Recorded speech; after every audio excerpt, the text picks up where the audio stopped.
Welcome to Power On with Epsilon, where we talk about people, culture, business, right, and everything that's shaping growth at Epsilon. Today we have with us Mr. Pratish Koparkar, the CHRO at Epsilon Group, and we want to talk to him about how he's building a culture where people don't just show off, but they do their work with a purpose.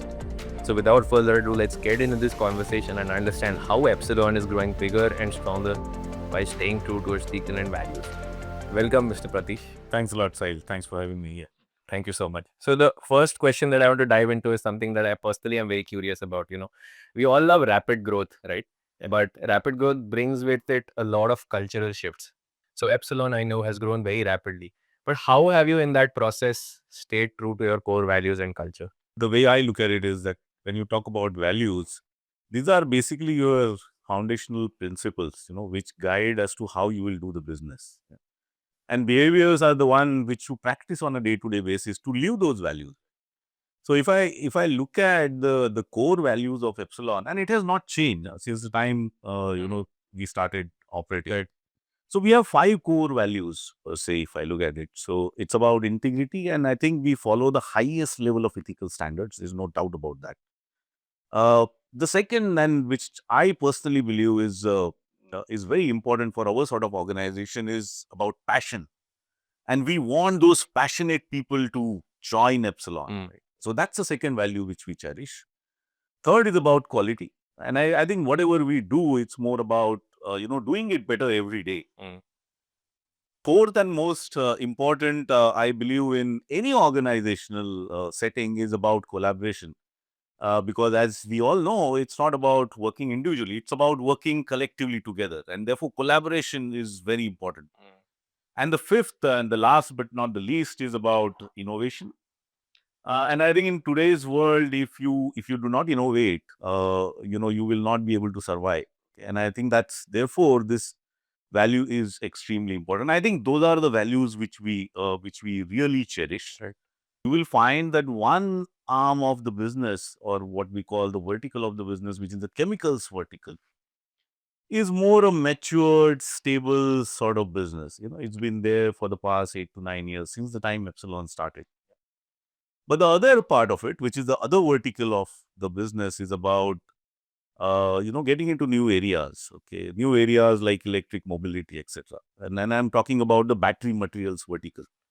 That's absolutely new age sector. Okay, and this sector is going to boom, as we will all appreciate.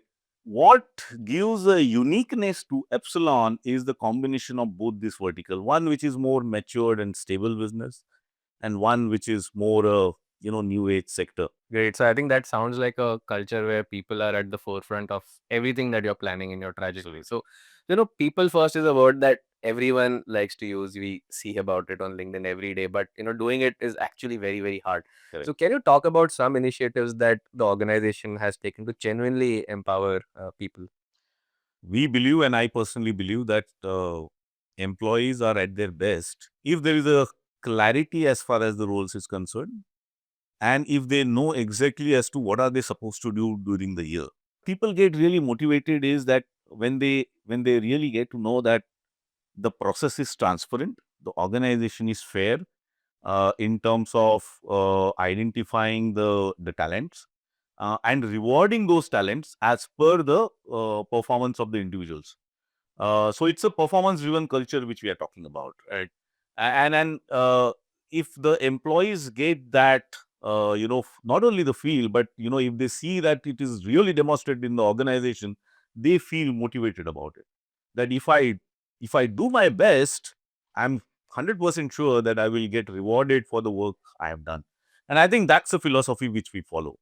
And so far, it has paid off pretty well for the organization. So that's a relevant insight because in good design, if people know where they are, Absolutely. and if the entire process is transparent and they know where do I have to get from here, I think that is the root of a high performing culture. So Correct. that brings me to the next question on technology. So as we know, there are big shifts happening in technology, be it AI or so many other trends that are playing out. So how are you at Epsilon using tech to improve, let's say, hiring or employee experiences?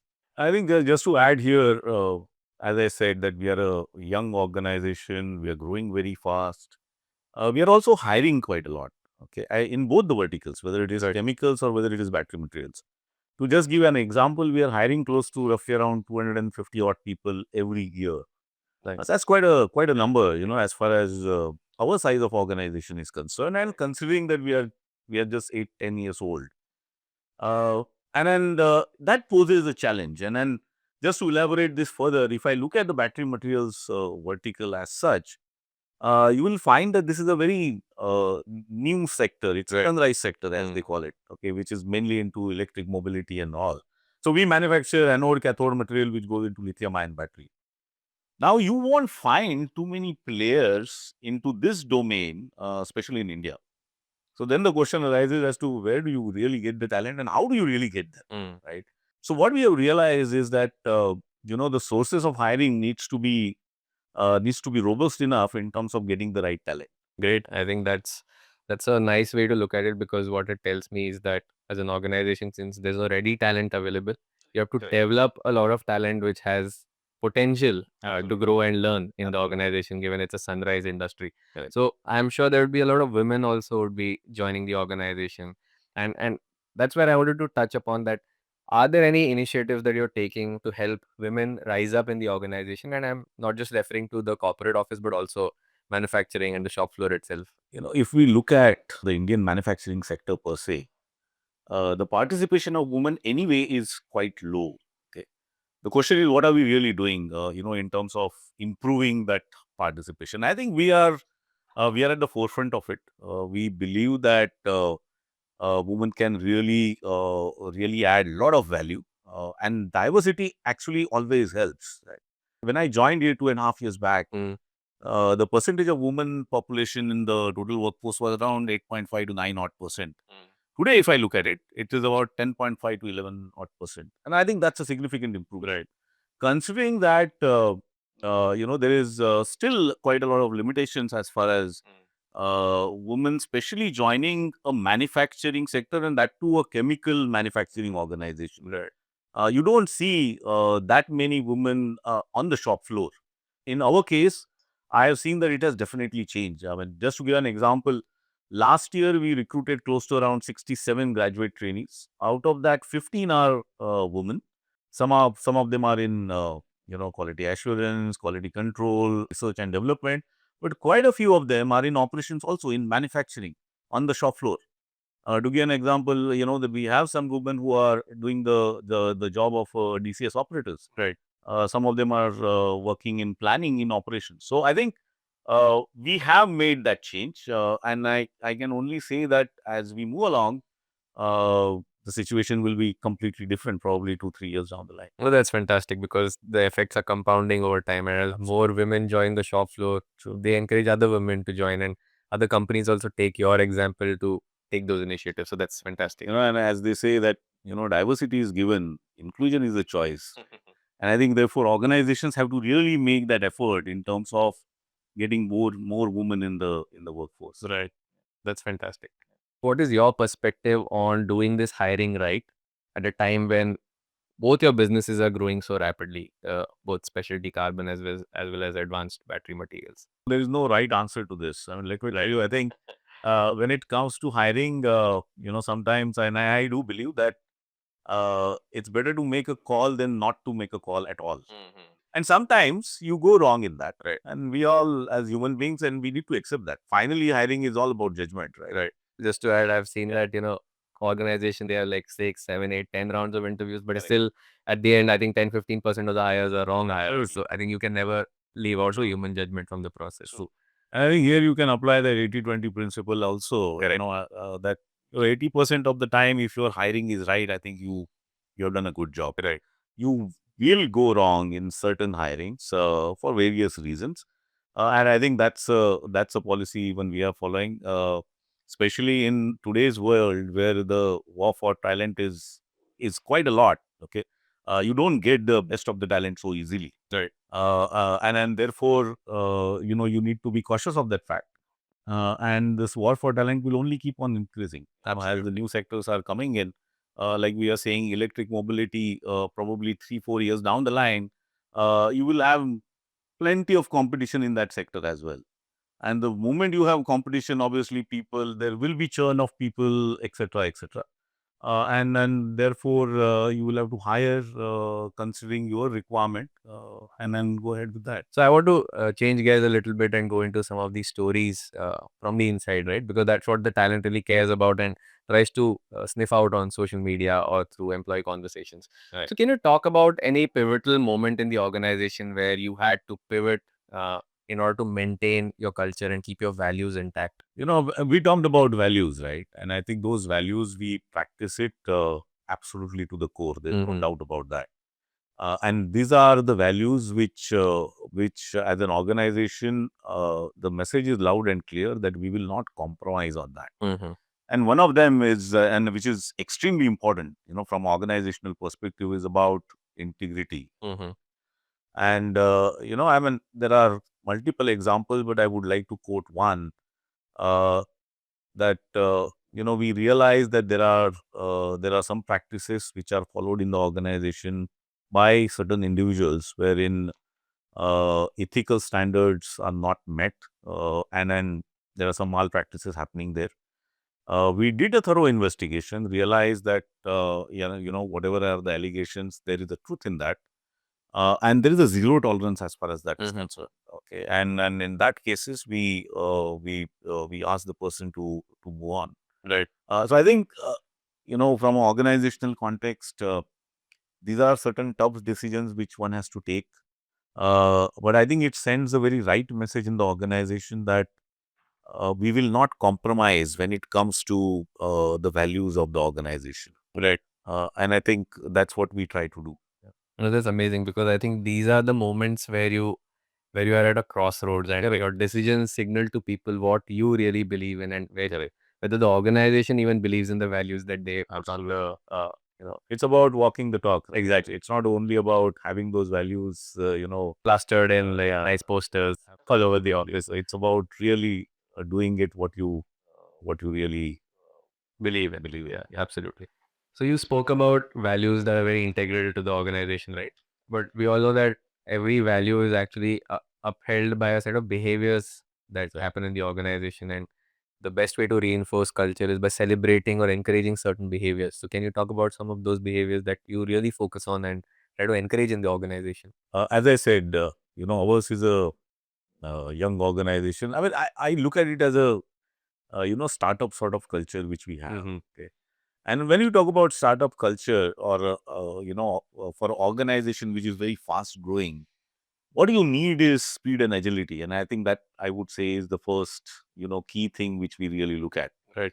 Both are important. Okay, you need speed because you are in a fast growth stage. You want to complete projects on time, and therefore you want your employees to do things on time. Mm-hmm. At the same time, we don't want to be a rigid organization. Okay, we certainly believe in this aspect of do things fast, fail fast, improve fast, and move on. Mm. And that's when the agility is required. Right. The second I would like to highlight is about care and dare. Okay, Right. and I look at it, both together. Okay, as an organization, we talked about people first, and I think that's what care is all about. Right. It's about people first. So we care for our employees. Okay, we also want to push them to their best, to perform their best. Right. And I think that's a dare part of it which I'm talking about. Yeah. And I think both aspects, again, in our sort of organization, is important. We need to maintain the balance of both. The third I will speak about is on collaboration and integrity. Okay. And I have read it somewhere. If you play a solo game, some team will always beat you. Mm. So it's all about interdependencies. It's all about collaboration. And I think in an organizational setting, that's absolutely critical.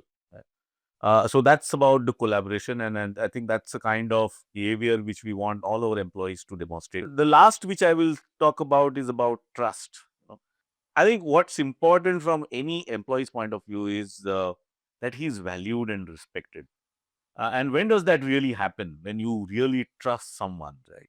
And I think those are the set of behaviors which we would like every leader and every people manager to demonstrate, so that the message is loud and clear in the organization that these are the set of behaviors which we want everybody to demonstrate. So now we'll make this a little more personal, and it would be great to hear some of your personal insights in this space. Are there any initiatives that were game changers in the organization which made waves and even exceeded your expectations?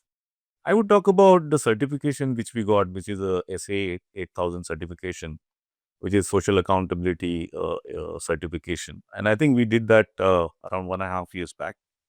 It is special because of number of reasons. One is that it involved efforts from different sections of the organization. And also it is, SA 8000, if you look at, the certification per se, it is more holistic in the sense that it talks about employee well-being, it talks about community, it also talks about involvement of employees. And then from that perspective, I think it was a very, very special achievement from organizational perspective. And all credit goes to the employees. I think they really worked hard in terms of getting that certification. The next thing that I want to know from you is what, according to you, are some of the key traits of good leadership based on all the observations that you've had over the years? Something which I really practice. Those are the 3 C's which I talk about, right? One is about character, second is about credibility, and third is about clarity. These are the 3 things which I believe are extremely important traits for any good leader. So, can you talk about one mental model, idea, or mantra that has been your North Star in building the culture at this organization? I'll keep it very simple, right? And then there are no real fundas there. I personally believe that if you keep doing the right things, things will happen really in that fashion. That's number one. Number two is that intent is what matters, right? And I think the third also, which is a very important aspect, is that you need to keep things simple. Don't make it complex. I think as human beings, we are extremely good in terms of Overcomplicating. Yeah. overcomplicating things at times. And I think it doesn't really help. So keep things simple.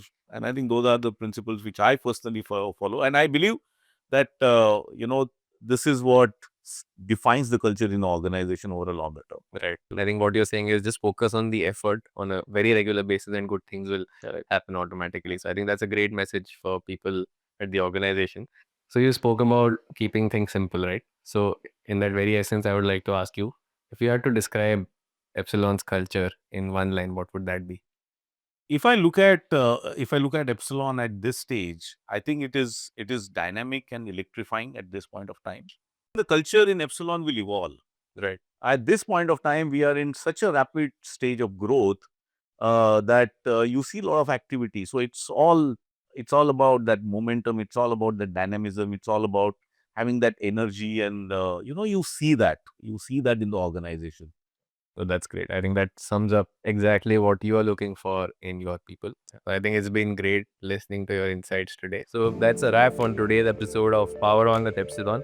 Thank you so much, Mr. Pratish, for being with us here today and sharing your insights.